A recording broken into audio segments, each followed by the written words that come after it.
John Decker. Thanks a lot, Sean. I wanted to ask about some news that the president made today with a tweet that he put out on Twitter. He seemed to be picking a fight with the Freedom Caucus. And the Freedom Caucus, as you know, has 30 members.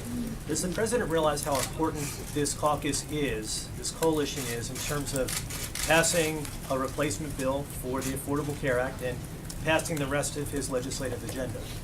Well, of course he understands that the goal of all legislation is get to a majority in the House, majority in the Senate, and so, but at the end of the day, he recognizes that he has a bold and robust agenda that he is trying to enact, that he ran on and told the American people that he would do when he was president, and he's going to get the votes from wherever he can.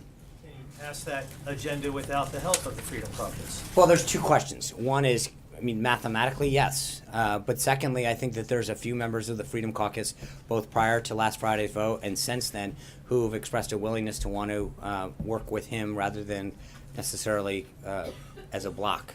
And I think that there continues to be some promising signs in that with that. So again, I think part of it is that I think if people are more concerned with voting as a bloc than in what's the best interest of their constituents, the American people, he's hoping that people will see the bigger picture, the goals that we outlined, and sometimes not like the really good be the enemy of the perfect. And he seemed to imply in that tweet that he would be in favor of primarying some individuals in the Freedom Caucus who oppose his agenda. Is that correct? Did I read that correctly? I'm going to say I'm going to let the tweet speak for itself. For those of you who think, or just for your understanding, it would be improper of me to discuss the election or defeat of any candidate from this podium.